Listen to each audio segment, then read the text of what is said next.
Warm welcome to everyone who is joining us on our live stream.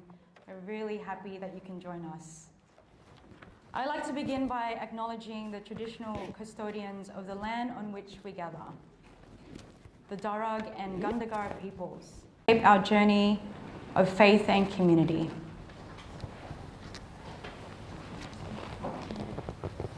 A few housekeeping for those who are here and those joining us. I'm sure you can sort out your own housekeeping. But bathrooms are located just outside these doors, and you just exit out and then you turn left. And in case of an emergency, we'll just exit out the main doors and we'll congregate just in this area over here. Someone will then sort us out. For many of you, you would know that we've been on a particular journey here in the Diocese of Parramatta, one that we call a synodal journey of deep listening and conversation and a real decentering of ourselves so that we might be able to realize what God is calling us to in the here and now. And I think this is a beautiful gift that we've been invited to not only by Pope Francis, but of course by Bishop Vincent. And I think in a very special way, Pope Leo continues to do the same for us. So it is timely, and I'm very excited to be able to moderate tonight's gathering with you to welcome Mauricio Lopez Oropeza, one of Latin America's most dynamic Catholic lay leaders. Mauricio's work is deeply rooted in the Church's mission of justice, ecology, and synodality, and he brings with him a wealth of experience from both grassroots communities and the global church spaces. Over the last 12 to 13 years, he's been particularly involved in the Amazon region. Currently, he's the lay vice president in Latin America, as serving as within the Ecclesial Conference of the Amazon. And this is a particularly interesting body because there's nothing like it anywhere in the world that brings together lay people and those who are ordained into the one body that continues to discern and further the mission of the Amazon Synod in 2019. He was a director of networking and pastoral programs for CELIM, which is the Episcopal Council of Latin America and the Caribbean. And in 2021, Mauricio was appointed by Pope Francis to the dicastery of promoting integral human development. He played a key role as a table facilitator during the continental phase of our Synod on Synodality, helping to bring the voices of Latin America onto the global conversation. Mauricio was responsible for the methodology and listening process of the Amazon Synod. When I read this number, I was blown away. 80,000 people that he was able to bring to the forefront and to hear their stories of their experiences in their local context. 80,000. How big is the Commonwealth Bank stadium over there? No, actually, how big is it? I don't know, but I think it's a pretty big feat. So we have much to learn from Mauricio tonight. The first ecclesial assembly of the Latin American and the Caribbean area was also engaged 20,000.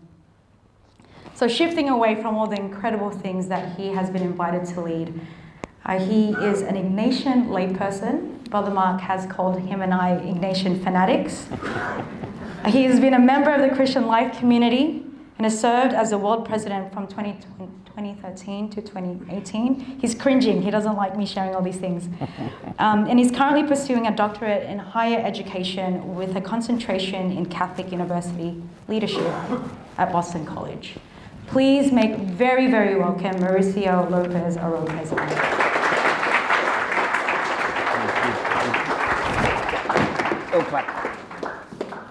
Thank you, Queen. You are most welcome. Oh, I think this one works well. Thank you. Lovely. Good evening, everyone. It's a pleasure to be here with you tonight. I'd like to express my gratitude to Bishop Vincent for the invitation. Thank you. Also to Brother Mark and all of the members of this beautiful, marvelous Diocese of Parramatta. I'm humbled by the opportunity to be sharing with you tonight. And certainly, I'm here to learn from you and to perhaps share a bit of our journey in the Amazon Synod and the impact that this Synod, which has been misinterpreted sometimes and not clearly linked to what it was, a contribution to the conversion of the church, not only in Latin America, but also for the Synod on Synodality, where I had the privilege to serve and work at. I want to start by acknowledging how important it is that we are celebrating or commemorating the 10th anniversary of Laudato Si, the encyclical that Pope Francis brought into the heart of the mission of the Church to invite us to recognize not an ecological commitment, but the incarnational perspective that is at stake at this moment, and of course the climate crisis that we are facing.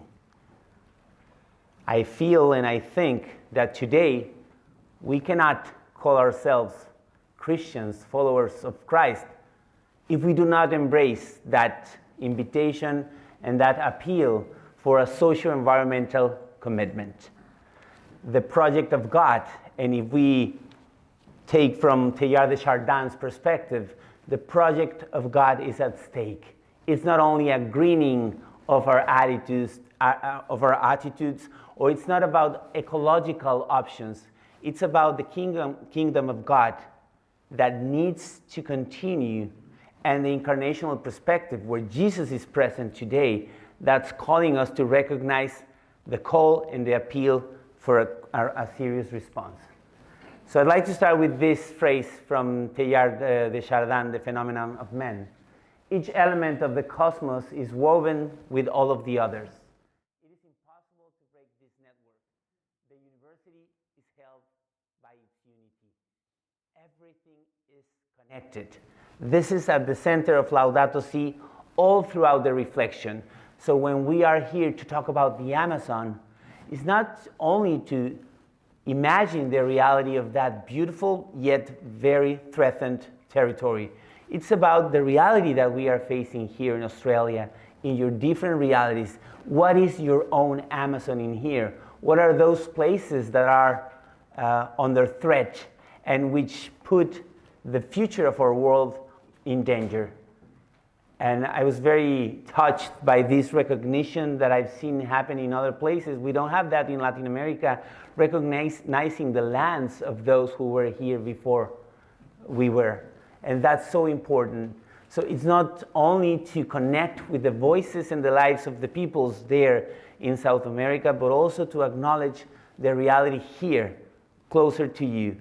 But in fact, at the same time, the future of the Amazon is connected to the future of the world, therefore to the future of those of you and all of us here in Australia and in the world. So we live in a broken world. We need to recognize that. The call from Pope Francis to put at the center this encyclical was also to recognize the brokenness, but knowing that we're still on time, that we still have a chance to respond to that reality. And the problem, as I said before, is not only about the deforestation of the Amazon or the reality of the indigenous peoples, it's an ethical problem. That's why he appealed for an ethical imperative to respond to their reality. Because actually, today, we are using and consuming the equivalent to 1.7 planets. And if we all lived in a development way, as we call, as they do in the United States or in Europe, if everybody in the world would live in that way, we would need 4 or 5 planets. But the problem is that we only have one planet. This is our home, and it's really at risk of not having the possibility for continuity. And that's because we have been taught this idea of an infinite development. We think that we can grow and continue to grow, and everything in our lives is around that idea as if it was an infinite possibility. But the problem is that we have a finite planet. It is limited. So we need to acknowledge that and think about a different way of doing things. Otherwise, as Laudato Si mentioned, we are putting in danger the future for the next generations. And this is already here. This is not something that could happen in the future. We are seeing it right here and right now. But this is also an ethical problem. Inequality, as Pope Francis mentioned, might be the biggest ecological problem. So when we have 1% of the population concentrating the equivalent to what 50% of the poorest people in the world has, this is something that's unsustainable, and it's an ethical issue. At the same time, when we have 900 million in the planet going through hunger every day, and we see how we waste 1/3 of everything that we produce, the food that we produce, we again see that this is not that we cannot respond to the needs of the people. It's an ethical problem, and this calls for a conversion. 200 million people could be potentially climate refugees in the next 15 to 20 years. So this is already happening, and it's calling for a response from our side. So we are facing this debate and this battle between a throwaway culture and a culture of encounter. I think we, as church, and as we've seen in the call for conversion, we are invited to respond to this from our own faith and also recognizing the others as part of our own reality. So let me tell you a story that can help us. I've been working in the Amazon region for the past 15 years or so, and it's been a humbling experience because everything there talks about beauty, mystery, possibilities, but at the same time we see how affected it is by this growth model and economic models that we have. So it's about the lives of the peoples there and what they have to offer to our reality. So let me tell you a story. There was a missionary who had been dreaming about going to the Amazon all of his life. So he got all the preparation, he studied theology, missionology, ecclesiology, and everything. So he had been preparing for that. So when we was finally sent into the Amazon, as it usually happens, he was welcomed by the indigenous communities with such hospitality and love. So when he felt the right time was present, he started to talk about this religion, the project of God, a loving God who was incarnated, who lived among us and then was crucified. He spoke with such passion, and when he finished, he spoke to the members of that indigenous community and asked them, now that you have heard me, will you convert to this proposal and to this religion that I brought to you? Complete silence. So he reviewed his notes, everything that he had been studying for so many years. So he went at it again with more depth, with more clarity, with more arguments, and again asked them, now that you have heard me, will you convert to this religion that I brought to you? So again, complete silence.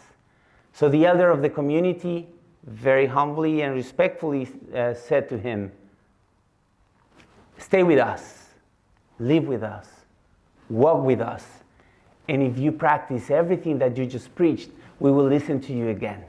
This is the kind of experience that we are called to do. This is how we've learned and still try to learn to walk with the Amazon. But why is it important? Sometimes we think about the Amazon and we don't recognize its identity. So this is 9 countries.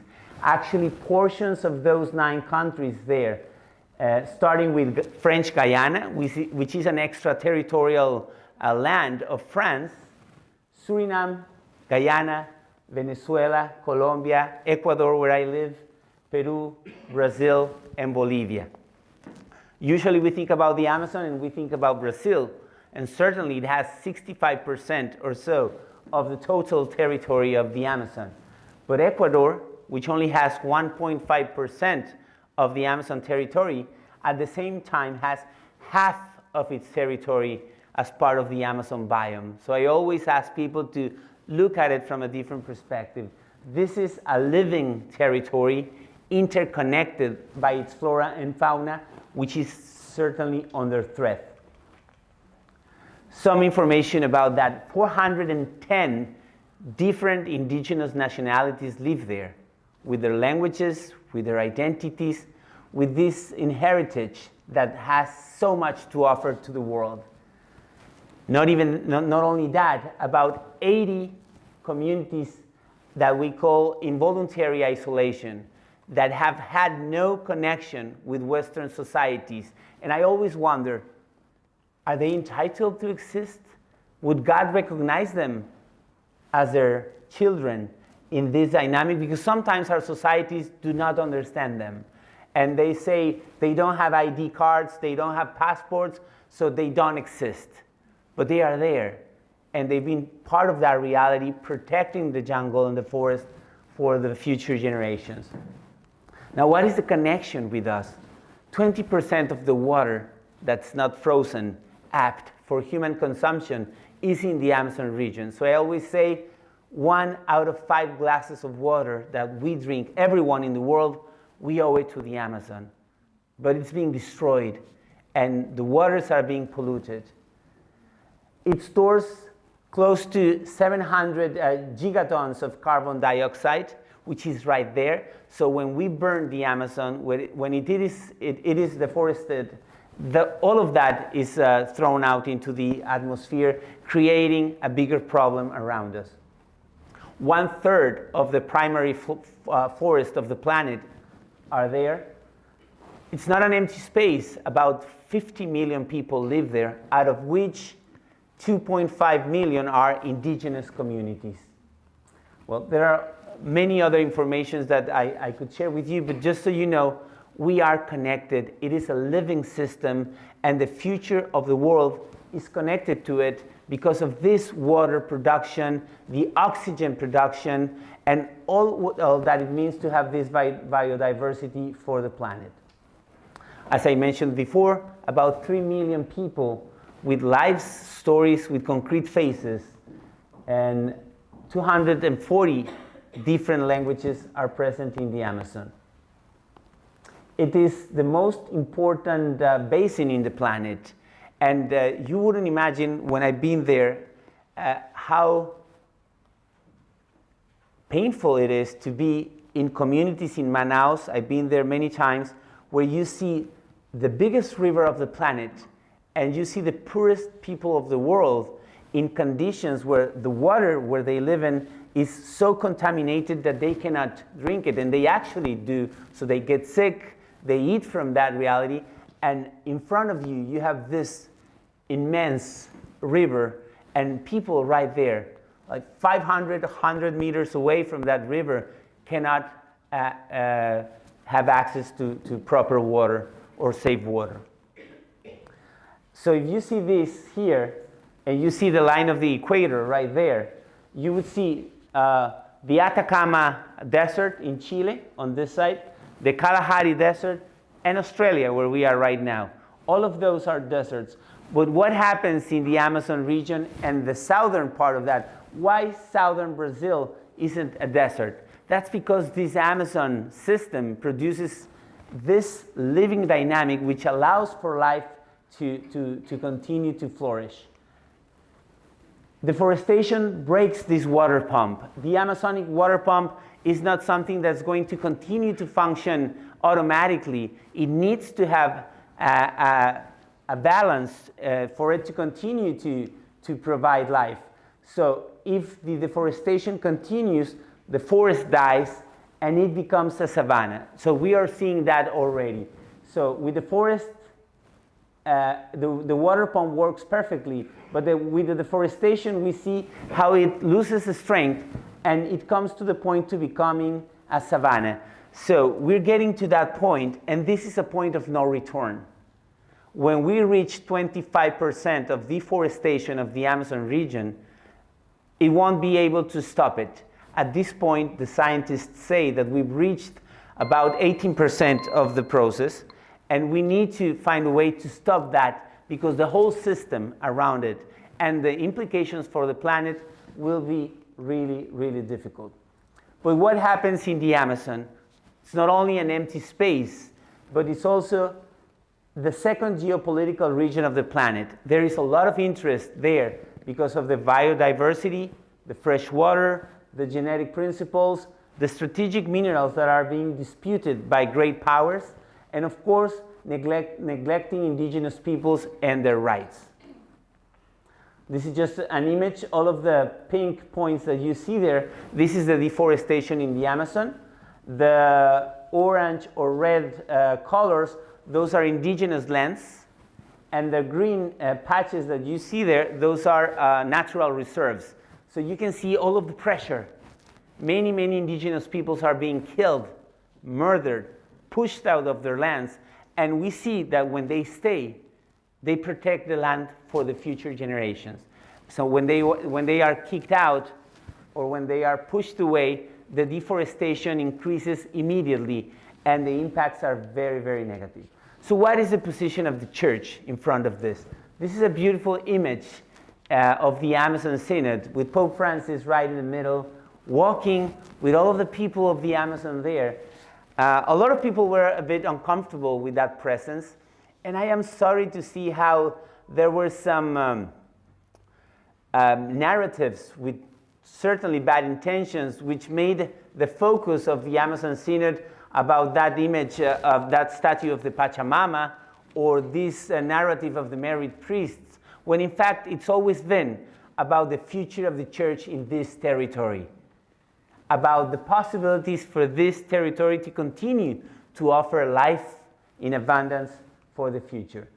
So these are the 4 dreams that resulted from that, as Quayne was mentioning. 87,000 people participated in this synodal process, and Pope Francis directly requested that he wanted the peripheries to be the center of the discussion, not just a few people interpreting what was happening to them and the dream they had for the future and for the church, but he wanted themselves to participate.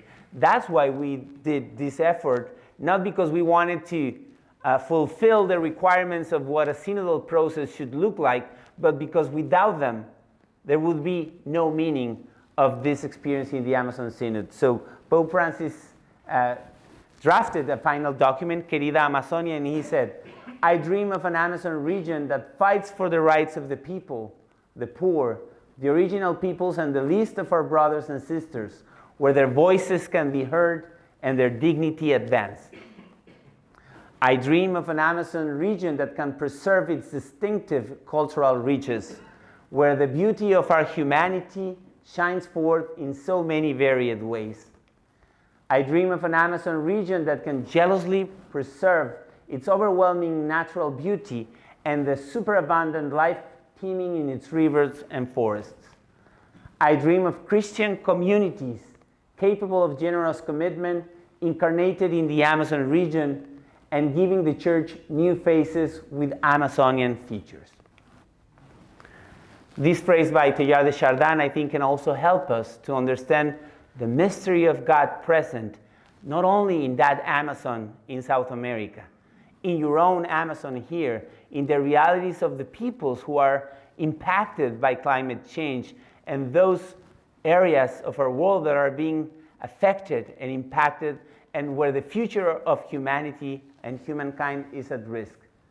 Let us remember, we are not human beings having a spiritual experience. We are spiritual beings having a human experience, and this changes everything. The incarnational perspective is at the core of this call. Laudato Si is not just a green document. It is an invitation to a socio-environmental conversion, which is connected with Evangelii Gaudium, where we are also called for a pastoral conversion.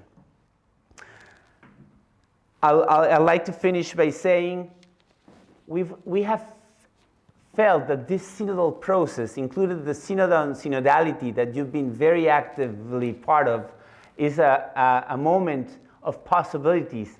It is what we call a kairos moment, the moment where we can perceive God's presence. And we need to be patient. And we need to find the rhythm. We cannot impose it. We felt that pressure during the Amazon Synod. We need to find the right discernment to listen to the voice of God in the midst of us. But also, in front of that kairos, there is a chronos dynamic. the dynamic of the urgency to respond to the signs of the times, where life is being threatened and where the church needs to continue to respond to those realities.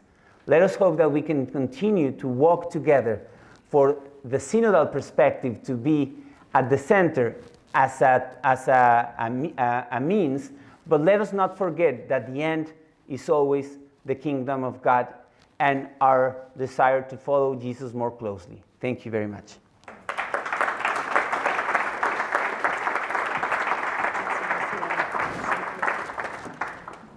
Well, there's a lot of challenging reflections there from Mauricio. Thank you very much for offering your thoughts and areas that we can really ponder. I might just give you now 2 minutes to speak to someone next to you. If you'd like to perhaps grab a coffee, you're welcome to. We'll get set up in a moment, and I won't grill you, don't worry. But I'll be asking Mauricio a few questions, and then we'll give you a few more moments after that for some further reflection before we open it up to the floor. So why don't you take about 2 minutes, and we'll call you back then before we go into the Q&A. Thank you.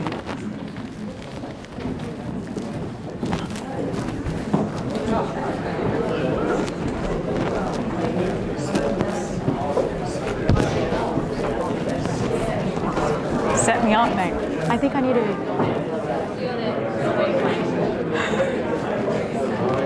get out of the way. Can I do that one? Yes, ma'am.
Okay, friends.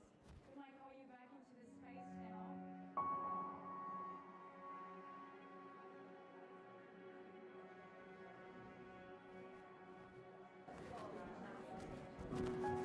Okay. Well, thank you everyone for your engagement. I hope this conversation has been helpful to bring up some of your own reflections since listening to Mauricio's presentation. I wanted to touch on, before we dive into some of the work that you did in organizing and conceptualizing the listening process that invited so many people into a conversation. One of the questions that have been put forward by people is the continuation of this work of synodality from Pope Francis to Pope Leo XIV. Could you share with us how you see that continuity or change in the vision for the church moving forward? So if I'm... Oh, no. Is it okay like that? Yeah.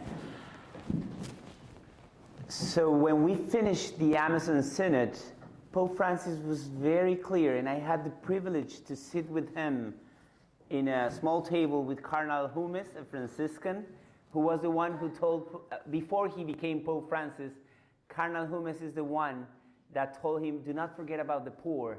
And that's when he says, that's when the name Francis came. So I had a chance to be sitting with him and with Cardinal Barreto, a Jesuit who now presides this new body in the church, the Ecclesial Conference of the Amazon. And I remember three things that Pope Francis mentioned, which are also I would say, in continuity with Pope Leo XIV. One thing I remember, I was with a Columban brother, with Father Peter Hughes as well, and then Pope Francis came to us and he said, pay attention to the most important issue at stake here. The peripheries are the center. And in fact, when you think about it, this is what the gospel is all about. This is what Jesus did. But when we see the structure of the church and how synodality is trying to bring back that element, we see that it's not that evident. We become too hierarchical and structured, and it's part of our history. But at the same time, Pope Francis didn't just want to have a gaze or make an option about the Amazon. He was thinking that the church needs to learn from those humble presences where we are small and limited in the midst of such a conflict, and our possibilities are so small that we need to learn to listen, to really listen, that we need to relearn how to collaborate with others. And by doing that, bringing back the essential element of the gospel, that possibility, as Jesus himself did, to encounter with others on the margins and be transformed by them, and to identify his call coming from God, but also in dialogue with others. So I see that in Pope Leo very clearly as well. So you can see how his own experience has been not about any ideological periphery, but an existential periphery.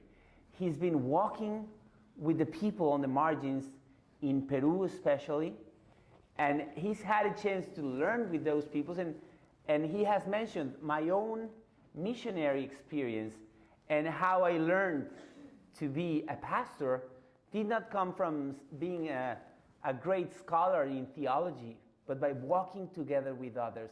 So what does it mean today for us, for the church, that the peripheries are the center? And again, this is not an ideological element. This is the gospel at the center. And we seem to have lost that in many ways when we build so many structures and institutions, which certainly we need to maintain because they offer the possibility for continuity. But is there space for the Holy Spirit and a continuous, a church that continues to learn? The second element that I remember very well, and this was, as I mentioned, sitting at the table in front of Pope Francis, and he mentioned many times, do not lose focus. Do not allow the synod to be diluted by putting everything. There were a lot of pressures, and those narratives that were coming from outside that were taking away the centrality of the Amazon Synod. It was about the ministeriality of the church, how we can offer a type of presence that accompanies and offers the possibility for life to continue in those realities. And the third element, this was during the Synod. Pope Francis spoke during the Synod and said, we have a great understanding of the diagnosis of the problems. And I think we do a lot of that in our pastoral meetings. We reflect, we discuss, we have the information, and that's okay. But then he said, the conflict of the world and of the Amazon is not resolved by patchwork. We cannot just put patches. The Holy Spirit responds to the wholeness of the conflict by overflow, the overflow of the Spirit. So this means a different type of response. I think Pope Leo, we have still yet to see how he will be leading the church, but his presence as such, for me, is the overflow of the Spirit.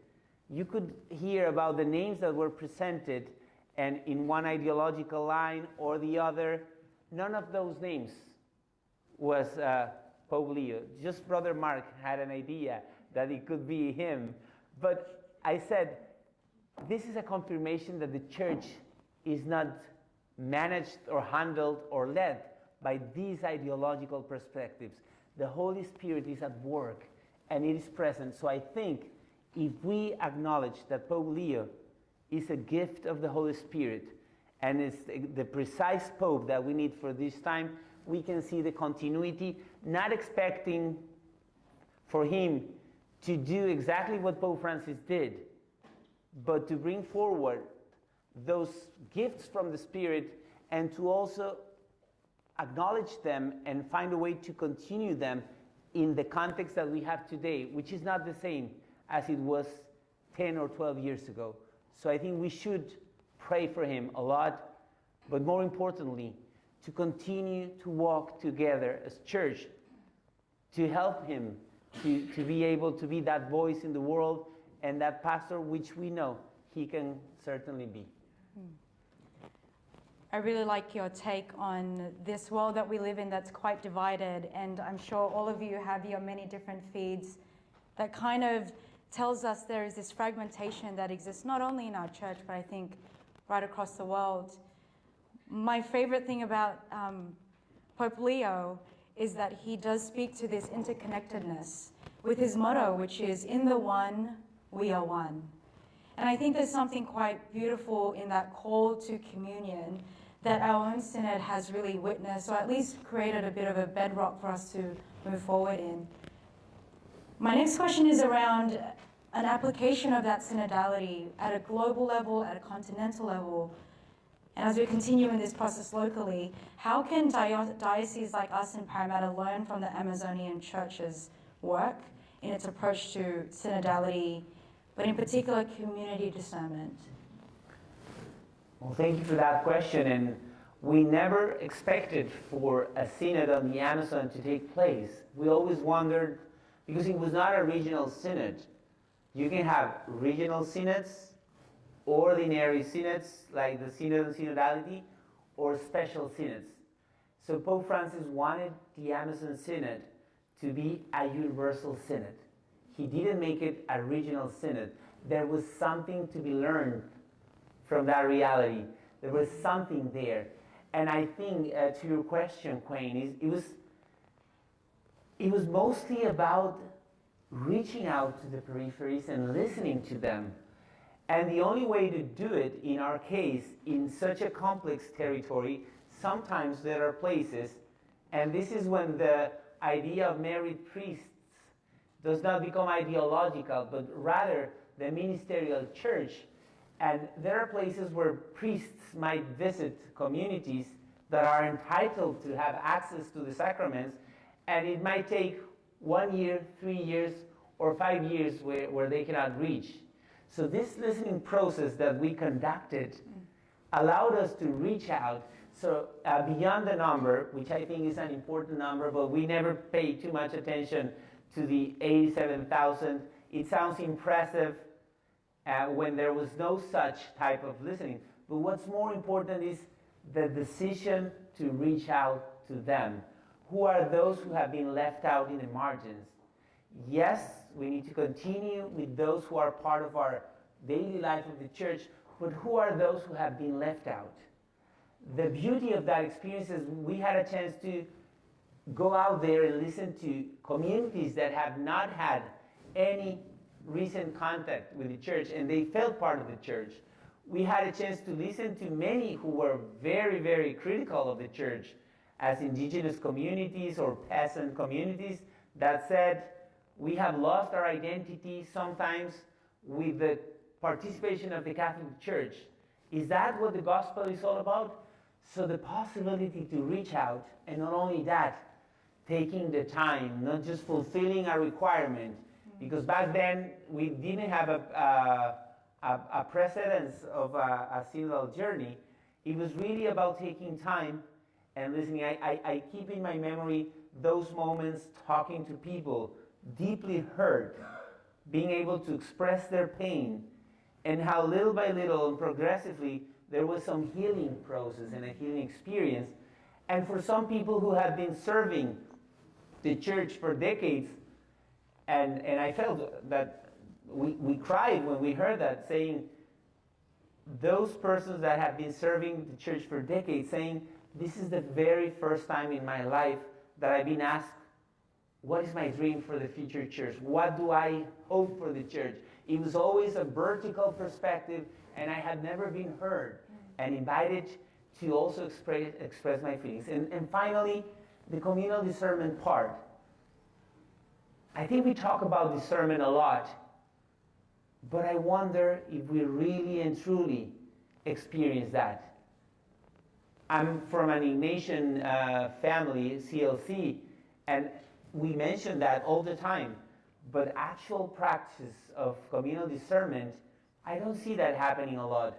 That's why in the synod and synodality, and I think this is something that for any diocese could be so important, really developing the capacities to experience this coming together to pray, to listen to one another, and to find the invitation of God, not given by somebody else or not forced upon, but truly as a result of this special sharing moment, this could make a difference. So I would say that from what I know, you've been doing that, but perhaps how do you continue this, not only as a prerequisite or something that it needs to be done, but to continue to reach out to those who have been left out in the margins, knowing that this is the central message of the gospel?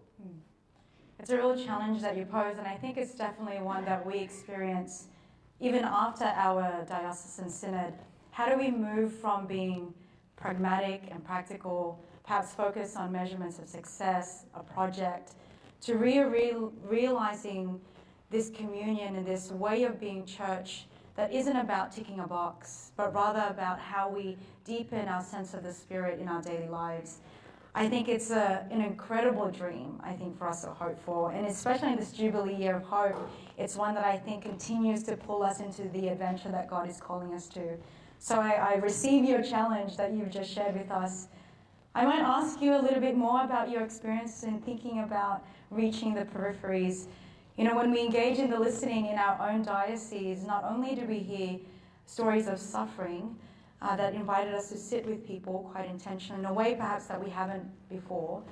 But I think it also invited us to experience joy with people. And I think that's part of what's so life-giving about this process of synodality. Could you share with us some of the joys that you experienced, some transformative moments for you in that whole process? Well, at a personal level, I have to say that new structures for the church are emerging as a result of that. We didn't think about that because we felt that we had to transform the structure. This was the result of the communal discernment. So, for example, this ecclesial conference of the Amazon, in which I'm one of the vice presidents, just the very structure of it is for us a source of hope, even though it made a lot of people maybe uncomfortable or nervous in some structures of the Vatican. But this is a formal structure. It is recognized by canon law. It took some time, but it's just beautiful to be sitting together and recognizing that even governance, leadership, participation, communal discernment is part of our identity, and it shouldn't be the extraordinary expression. This conference was the direct result of the discernment in the synod, and it's an unprecedented structure in the church. So the president is a bishop, a cardinal, a Jesuit, and the 4 vice presidents, 2 of them are women. I don't think there's anything like that. Both of them are indigenous women. One is a religious, Franciscan catechist, religious sister. Another is a lay leader in Ecuador. The other vice president is a priest, and then myself as a lay person also part of that. But that's, you would say, the people leading the process. But the assembly, the composition of this conference is made up of representatives of the countries that I mentioned before, which integrate the Amazon region, where you have bishops, of course, as pastors of our church, but priests, religious sisters and brothers, lay women and men, and indigenous representatives. So this beautiful experience allows to have a completely different perspective.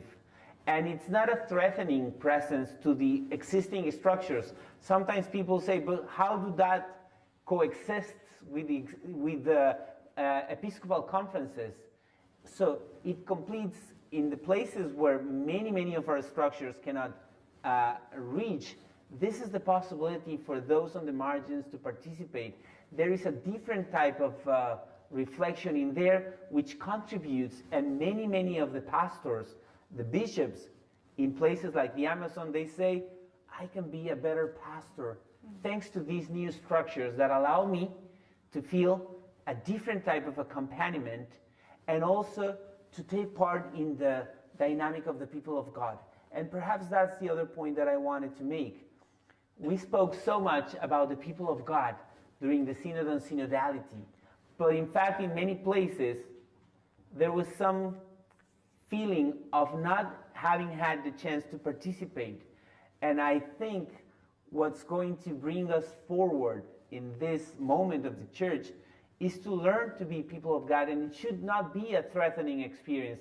It is not about, because of course we heard some of that, it's like taking away the roles in the church. It's not about that. I think the ministries that we have in the church are meant to help the church continue, but they can be strengthened by having the chance of walking together and working together. But so I would say that just having the chance to be there, and in my case, I had the privilege to facilitate a number of tables during the synod.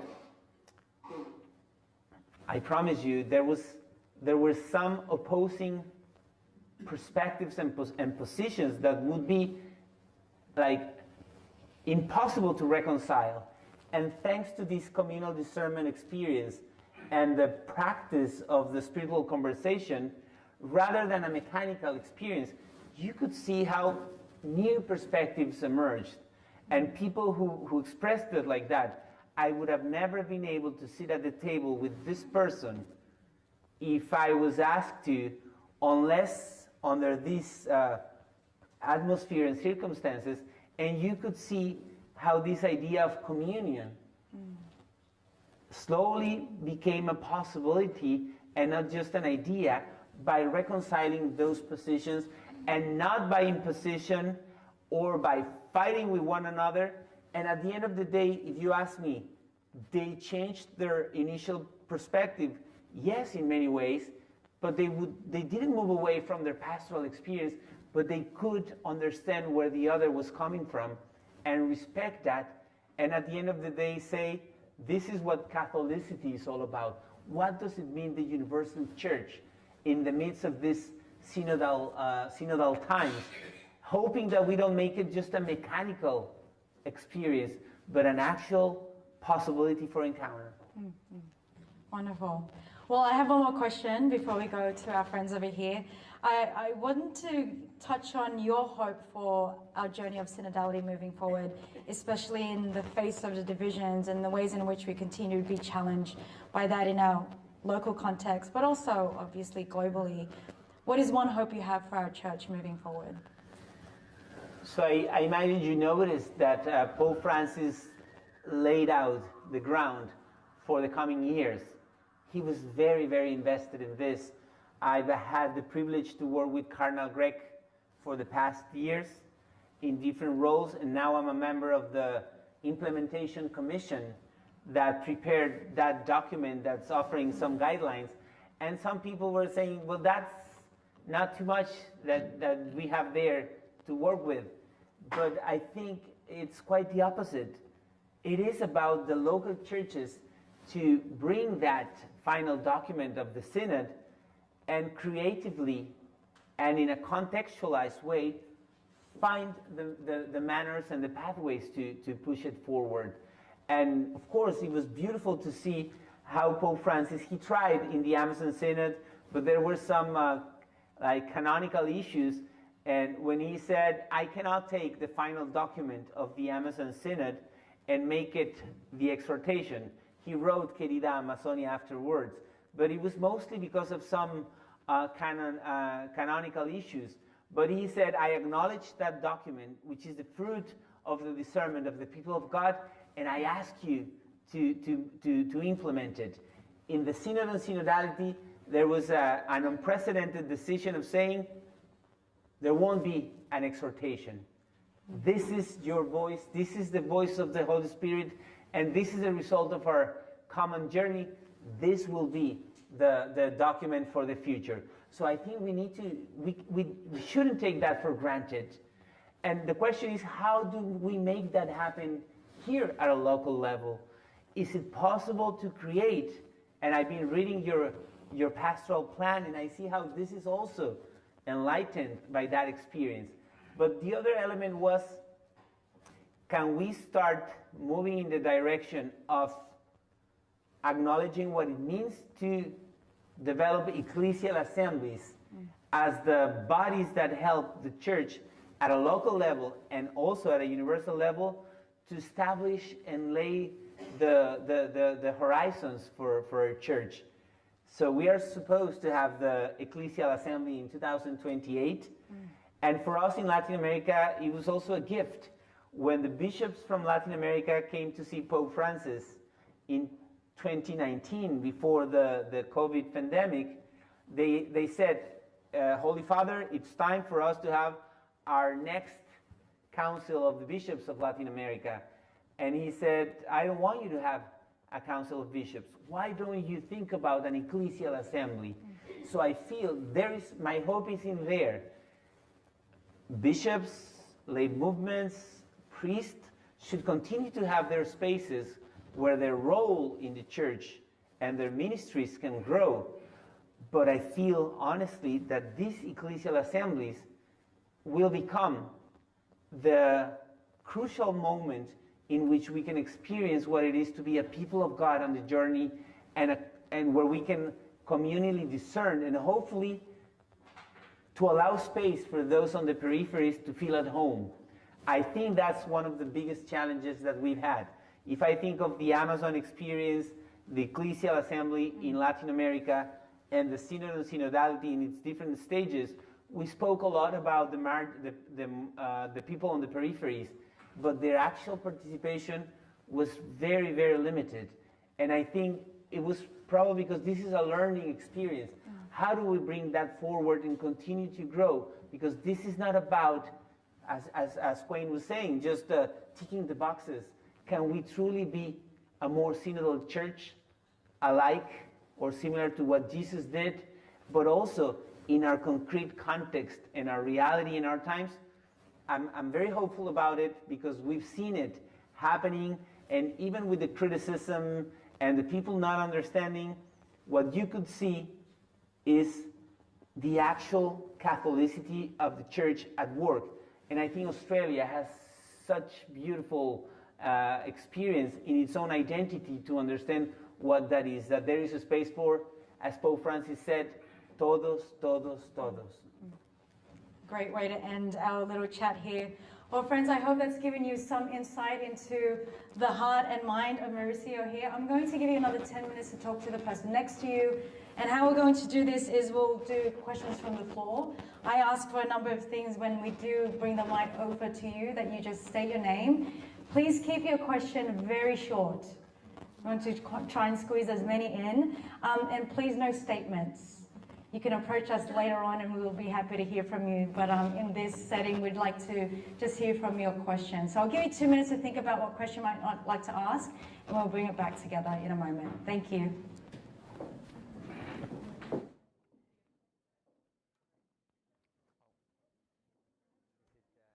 Do you want me to move it because it's the other one for the broadcast? No, the live stream.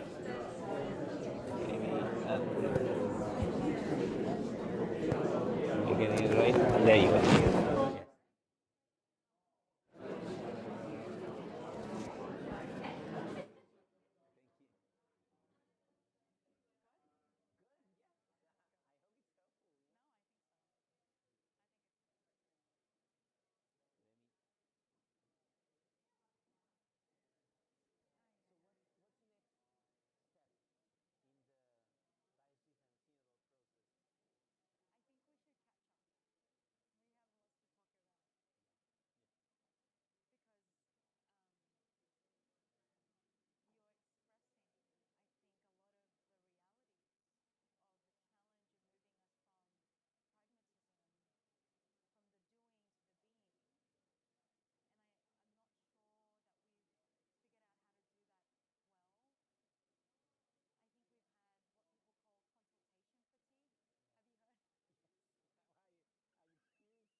Friday.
Hopefully you've had an opportunity to have a conversation just now with the person next to you. Anita's going to bring around the microphone, so if you've got a question, please raise your hand. And just the reminders again, your name, a short question, please no statements. Thank you. Hi Mauricio, my name's Kathy. Got a short question. When you were speaking about listening to the voices from the periphery and some of the hurt that they expressed, in perhaps some specific terms, what did they say? Well, it was in the Amazon Synod, it was very clear that they wanted for the Catholic Church to be present. So in such a reality, the difficulties to reach out are concrete and material. So they were not expecting to receive some aid or humanitarian support. They said, if we are to be part of this church and we feel part of it, we need a concrete presence. That's where you understand all this idea of the married priests. It was never about that concrete proposal, but we shouldn't hide from it. It was, how do we ensure a permanent presence of the church in those places where we cannot reach materially, is impossible, and women there are the ones sustaining the communities. They're actually already deacons. Women are deacons there. And they said, we are not expecting to make an ideological shift. We just want to be acknowledged. And this was one of the things that, for me, it was very, very touching. I also remember that they mentioned a lot, we want the church to participate in our struggles, not just to talk about them, but to actively engage. And of course, for them, in the Amazon reality, Laudato Si has become a landmark. It's changed completely the way they see themselves within the church, because they feel now more part of it, and they understand how important their role is. And of course, they said, our grandfather Francis, that's how they referred to him, he understands us, but we want the church to participate with us.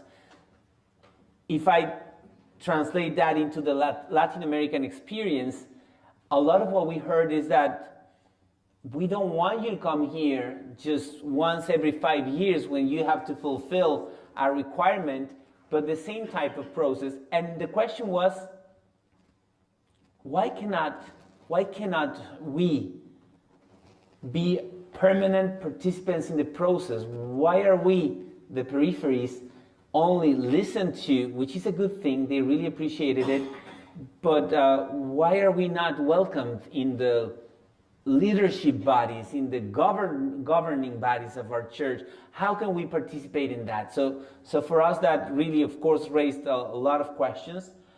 And in the synod and synodality, for me, what was important is that, is there a space for the honest differences? In many places, and I felt there was some kind of pressure for that. But is there a chance for the different perspectives to coexist? I know there are some canonical issues, we leave those apart because, of course, we know that anything that has to do with dogma and canonical law, it was never challenged as such. It was just a question, what does it mean to be Catholic today? Catholicity, is there really space in a world that is fragmented? These were the kind of things that, for me, were striking. Is there a chance for this diversity to have a place? How would Jesus allow and embrace that diversity and still be able to move forward as a church and not pretending to change everything at once, but at the same time allowing space for what's new? So my final point would be, and I heard that in some places, it seems to be, or there seems to be a challenge between the deposit of our faith, the doctrine, and the need to have this overflow of the Spirit. How do we find the proper balance in order to continue walking together? So those were the kind of things that challenged me. And of course, in the Amazon, as I was telling Quayne, we had much more, although in a very complex reality, the Catholic Church is weak and limited. Same in some places here in Oceania and Asia. When you are a minority, you understand your own identity in a different way. There's more space for a common building, for dialogue, for building together. Synodality comes more natural with everyone when you experience frailty and limitedness. So I think that's the challenge for the Universal Church. And of course, when you have such strong structure, that's not easy. I have to say that all throughout those processes, those who had it more difficult to understand it were the representatives of the General Curia at the Holy See. For them, it was very difficult. It was a painful experience.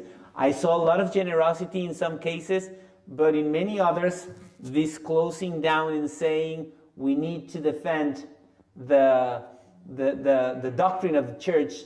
And the question was, that's fine, but by definition, the doctrines evolve. Is there space for the Holy Spirit to bring what's new? Isn't it the Holy Spirit the source of a new, ever inspiring truth? Yeah, thank you. Thank you very much. Tom Quinn from Norfolk Parish. My question is to this Christianity, or Catholicism, if you like, and the Synod calls to refine relationship. What are your thoughts on how this may be implemented? The relationships? What are your thoughts on how we may implement this refining? Remarried. Refining our relationships. Did I get it right? What are the ways in which we can redefine our relationships? In general? Well, that was the beautiful part. Thank you for that question. In the Synod and Synodality, although we might have lost sight of what's important, if you remember the document, it was all about rebuilding relationships. So when we had the chance, as I mentioned before, to sit around the table and rebuild those differences in a positive relationship, you could see beautiful things happening. But when we started discussing the structures, let me give you an example. You could see how people identify synodality as the greatest tool of our times to listen to one another, to even tackle difficult issues. But when voting came and people were asked, you know that this assembly had about 75% of the participants were bishops. It was still a synod of bishops. It was not an ecclesial assembly. It was a synod of bishops with a participation of 25% of non-bishops. Priests, religious, and laymen and women. So when the votation or the voting procedures came, you listened that the relationship was so important, but were they open for a change in the governance dynamics?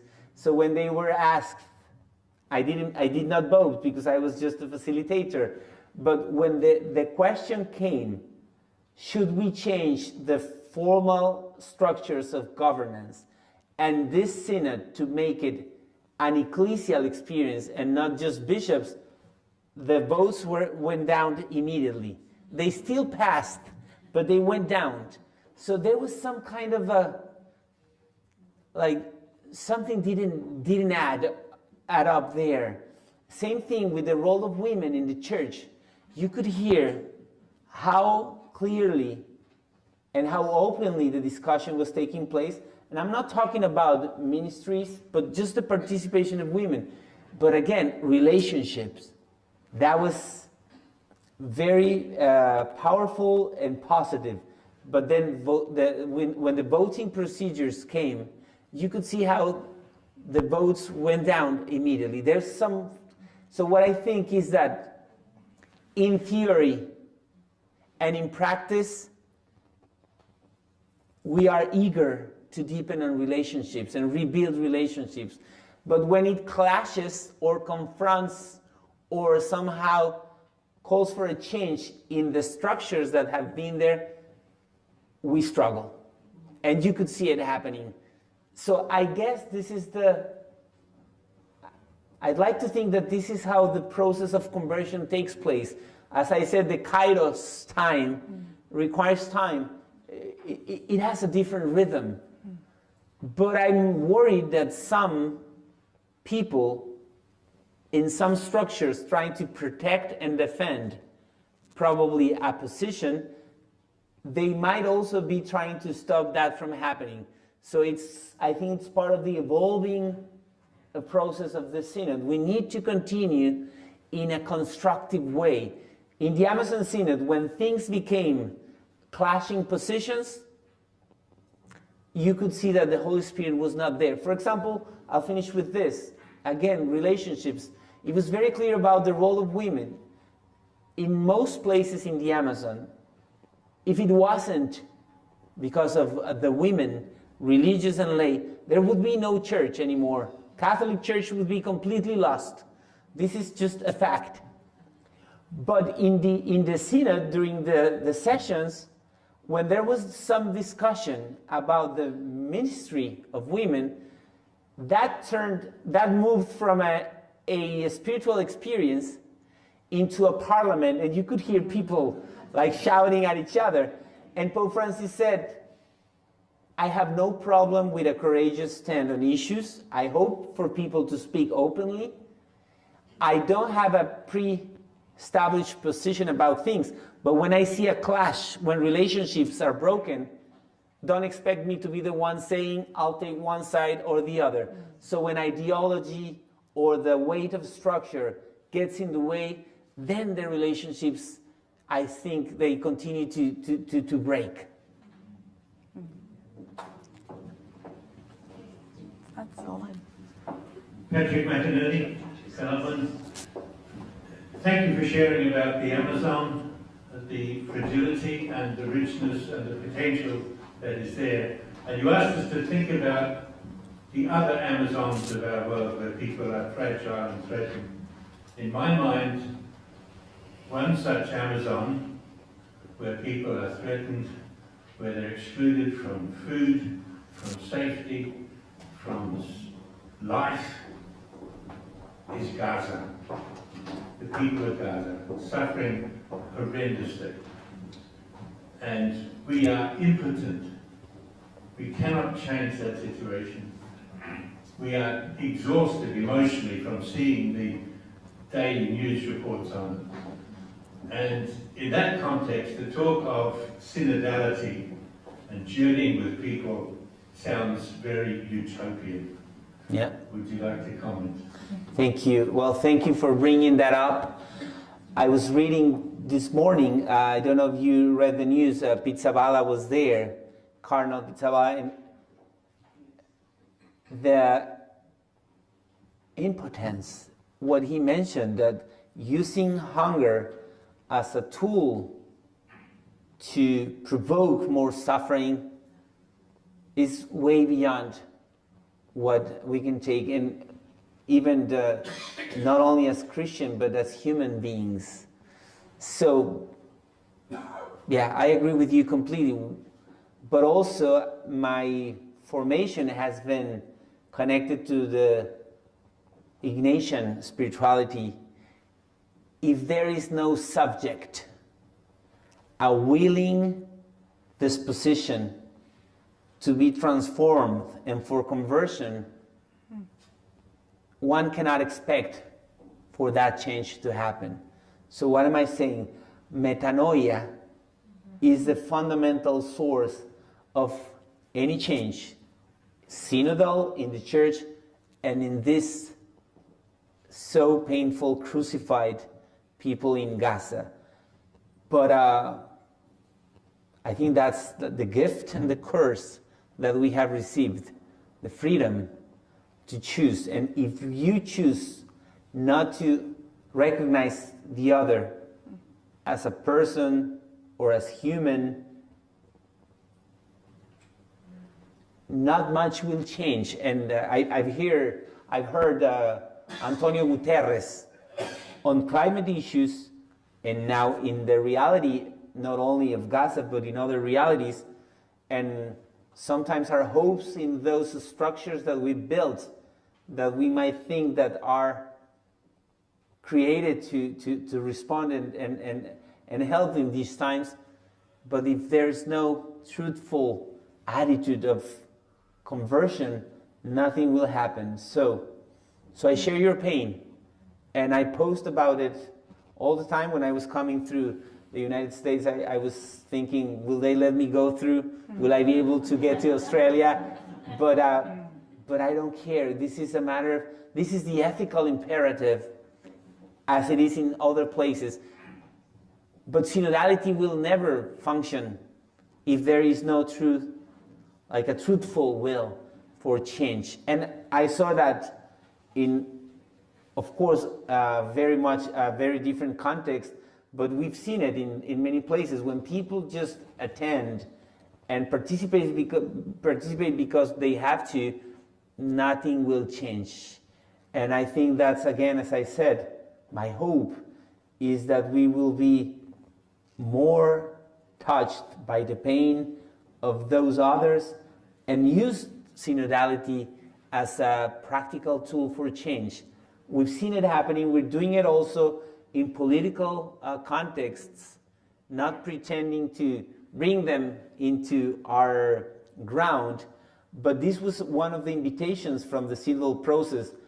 Offer this in other realities. Be courageous and be witnesses sharing this gift, because I honestly think it can change reality. It is utopian, yes, but when we put it in the midst of conflicts and realities like that, it can make a huge difference, but only if there is a will for that change to happen. Yeah.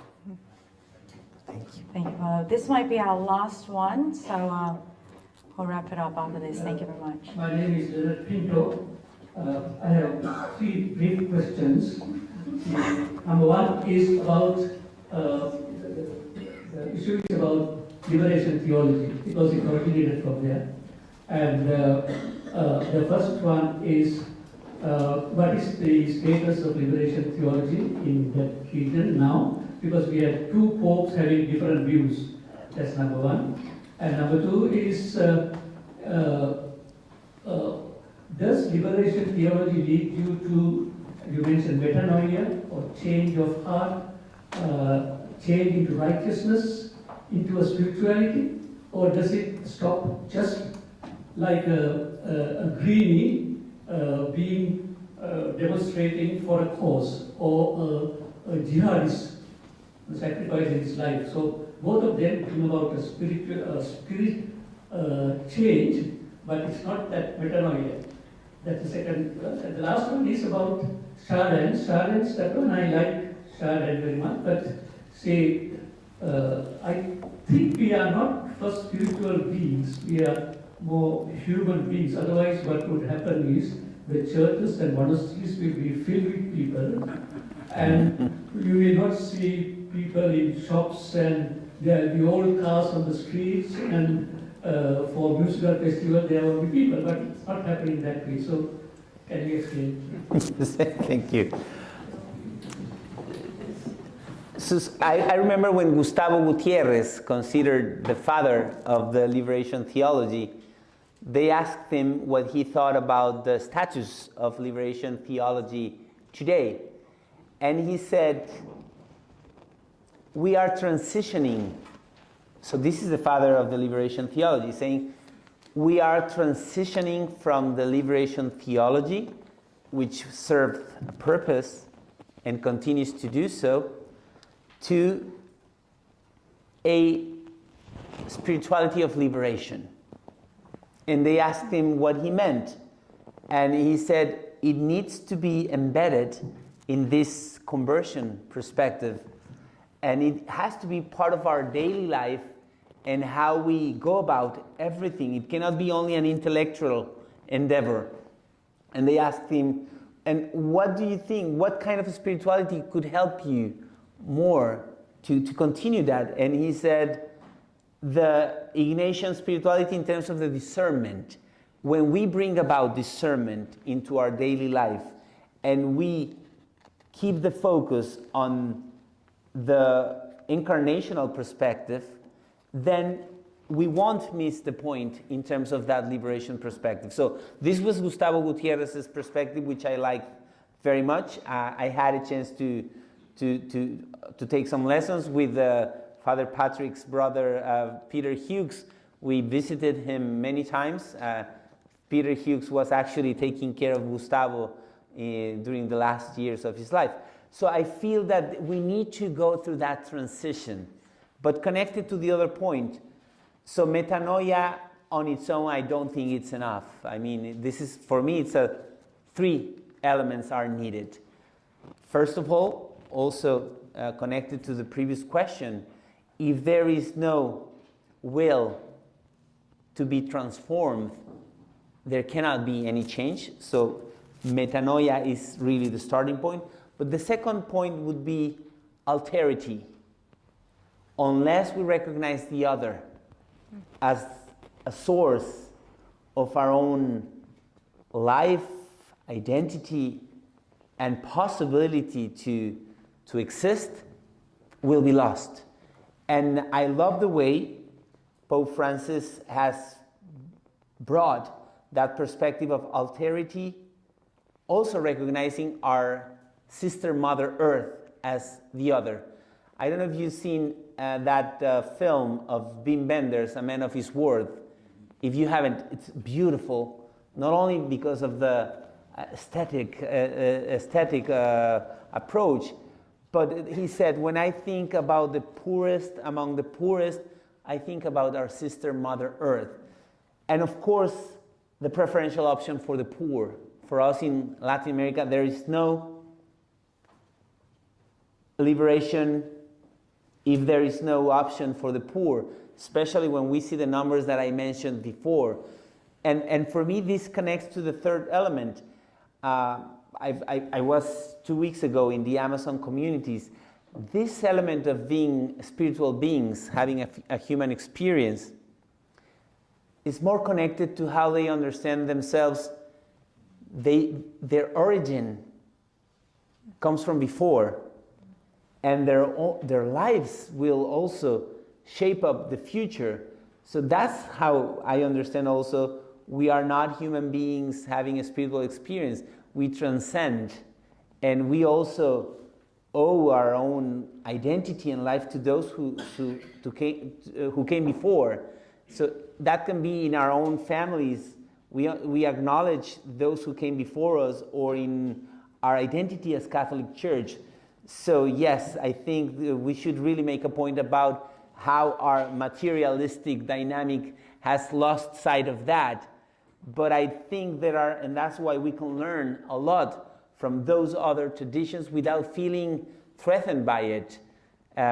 It was very beautiful to see how in the Amazon Synod, and sorry that I speak, that's the experience that I've had, there was no conflict of that.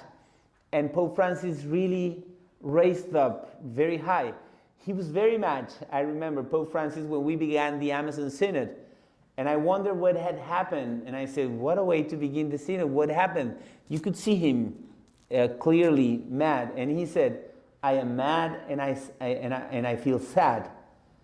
In the opening Mass of the Synod, in the offerings, indigenous peoples with their traditional dresses had brought some elements to the Pope. No, it's not the Pachamama and those things. So there were some gifts. Actually, there was no such Pachamama. It was just a wooden image of a woman, a pregnant woman expressing life to come and possibilities. But Pope Francis was very mad, and he said, I heard people laughing on the Curia offices about this man with his crown of feathers and his clothes. And he said, what is the difference with our tricornios and our things? And I thought, they're talking about this paganism, and in most places where we celebrated during the Amazon Synod were former pagan temples, and we are celebrating the seasons of our Catholic Church, and the ornaments come from pagan. So I think we have lost sight of the origins, and we have lost sight of the transcendence. And I think that's where the key is of, this is what listening to others means, and how it becomes a gift, even in that sense of understanding our own spirituality in a different perspective. But it takes a lot, it takes this desire to be transformed. And I think that's what Jesus went through with the Samaritan woman, with the Syrophoenician. He allowed himself and his own understanding of life to be touched and transformed. And God was there, certainly. Yeah. Wonderful. Thank you very much, Mauricio. Those were incredible reflections that you gave. And in particular, to draw us back to the example of Jesus, who draws himself close to those who are on the peripheries. That image really does stand out to me as I read through the Gospels as well. So thank you for bringing that to light. We're now moving on to the last part of this evening. Thank you for sharing. I'd like to invite Bishop Vincent to the front here. If you could please share your final statements to us, your own reflections perhaps, Bishop. And Mauricio, if you'd like to come down, we can finish up. If we could make Bishop Vincent feel very welcome in the space. Thank you. Thank you. Good evening, everyone. I think we have all been suitably impressed with the depth of Mauricio's knowledge and passion and conviction and his lived experience in the periphery, in Latin America and specifically in the Amazon region of Latin America. Now, in the past, the series has had people like Miriam Wallens and Sister Natalie Bakar, and more recently, Father Thomas Halleck, all very fine speakers. But this is the first time, I think, the series has brought someone from Latin America and specifically from the Amazon region. And Mauricio, listening to you, I have the sense that you embody the best of the lay centered church of Latin America.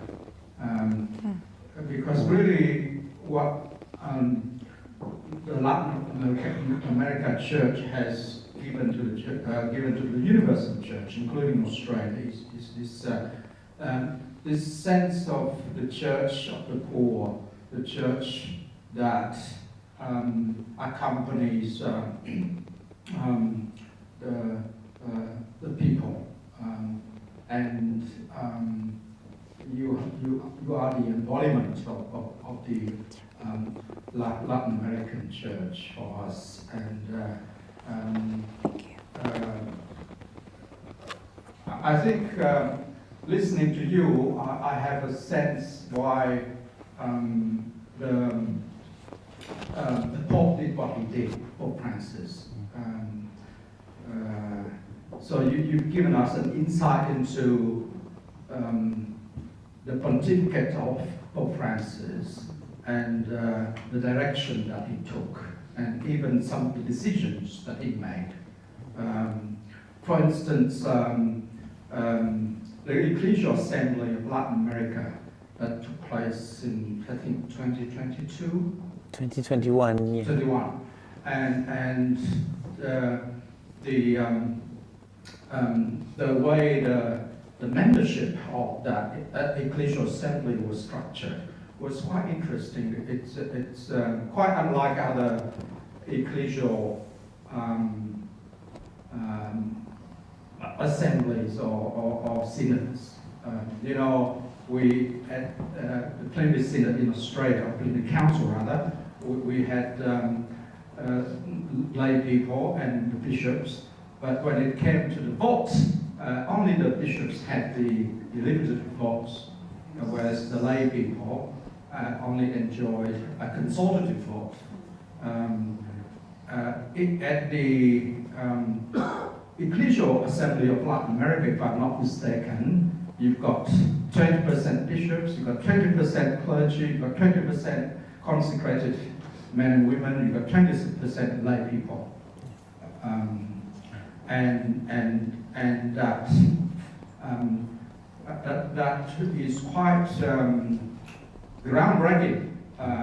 You know, it's like new wine into new wineskin into new wine into new wineskins, and because you know what the church has is a very cleric-centered structure. When you look at the various ecclesial frameworks, whether it's local synods or universal synods, very cleric-centered.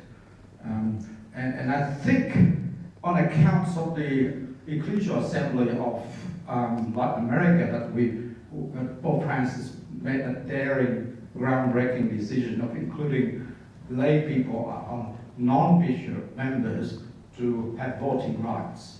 And I think that's the influence of Latin America, and specifically Ecclesial Assembly of Latin America in 2021. Also, the Amazon Synod, a couple of things that happened I thought were very telling and very groundbreaking as far as I'm concerned. One is that it says that the church must promote and confer ministries to both men and women disciples in equitable manner. So that's one of the decrees of the Amazon Synod that is not known to many people. The church must promote and confer ministries to both men and women disciples in equitable manner. Not in the same manner, but in equitable. It's still very revolutionary as far as I'm concerned. And the other decree that's at the heart of the Amazon Synod is when it says that it is the church of the baptized that we must promote and along with the ministeriality of men and women disciples. So it sort of gives a sense of the direction of where the church is headed. Very aspirational, but very, as far as I'm concerned, very groundbreaking. And those are some of the insights that come from the Latin American church and where Amazon and Mauricio presentation has helped us to appreciate. So thank you very much, and I think the Universal Church and the church here in Australia, in Parramatta specifically, benefits from the passion, the commitment that you exemplify. So thank you very much. Thank you. Thank you. Thank you so much for your kind words. Thank you, Mauricio. Thank you very much. Thank you, Bishop. Thank you, Bishop. Thank you, Mauricio. Well, friends, that draws us to a close of tonight's evening, and we've had an incredible opportunity here to hear from one of the best in the church. I hope you are going away feeling energized and ready to continue to listen and be open to this invitation to be converted and to experience transformation as we realize what God is asking us of the church today. Just a few announcements, friends. We have two incredible special guests coming up for our Bishop Presents series. If you could look on your seats, I think you must have picked it up. I just wanted to name a few things for you. You can take this home. We have Dr. Nora coming to present to us, and also Cardinal Stephen Chow, who's a Jesuit. All the information can be found on our website. Please follow us for all the updates. Our comms team are very diligent in letting you know, so hopefully you don't miss out on any of those information as they come through. The second thing I wanted to highlight, the other thing that we weren't able to touch on in more specific ways, is the work that Mauricio is doing is establishing a university in the Amazon region. So this pamphlet over here gives you some information of a university endeavor that he's leading and continues to promote in the various spaces that he is in. If you'd like to know more information on how you can support, please feel free to go through the information there. The other thing I want to also share with you before I go into thank yous is Bishop Mark, you could be a bishop maybe. Brother Mark has been pivotal. Sorry, Brother Mark, I know you're going to be embarrassed when I say that. Brother Mark has been pivotal in bringing so many different special guests and movers and theologian speakers into the Australian church. And this book right here brings together some of the incredible work that Brother Mark has done. It's now for sale and available. It's all the Helder Kamara series that has been in Melbourne and has overflowed here to Sydney with Bishop Presents. There's incredible stories here. I've already flipped through them. One particular one was about Cardinal Tagle, who shares the Filipino cardinal who was on that list, but obviously I don't think we're ready for a karaoke, which is fine. But one of the stories that is shared here is Cardinal Tagle visiting parts of the Philippines that was devastated by typhoon. And he went into this place, and it says in the book that he celebrated Mass at one of the cathedrals in this area that had lost homes and lives. And he had approached one of the catechists there, and he asked them, how are you going to celebrate Christmas this year? And in Tagalog, this woman replied, Christmas goes on because Jesus is with us. So I think this is a timely book for us in this Jubilee of Hope. I hope you do take the time to order one, and maybe 100 more for the people that you love. Did I do okay to plug that in? Okay, friends. One last thing is my thank yous to all of you. You've been incredible in participating in this time with us and engaging in the content. Thank you so much to Mauricio, who came yesterday. Did you arrive yesterday? Yeah. Well, you showed up and with your jet lag and all, and you were very generous in sharing. So could we please give him another round of applause? Well, thank you. Thank you. Thank you so much to Bishop Vincent for offering this space for us to listen to the diversity of voices right around our global church. Thank you, Bishop Vincent. To Brother Mark for all your work. To the incredible comms team that we have here led by Anita. You are diligent, creative, in all the ways so skilled, so we are so blessed. And finally to you for taking the time. Please continue to pray for our church. There is tea and coffee in the back. Please stick around for as long as you like, maybe not too late, so that we can also scurry off. But you're most welcome to join us in the next coming series. Good night and God bless.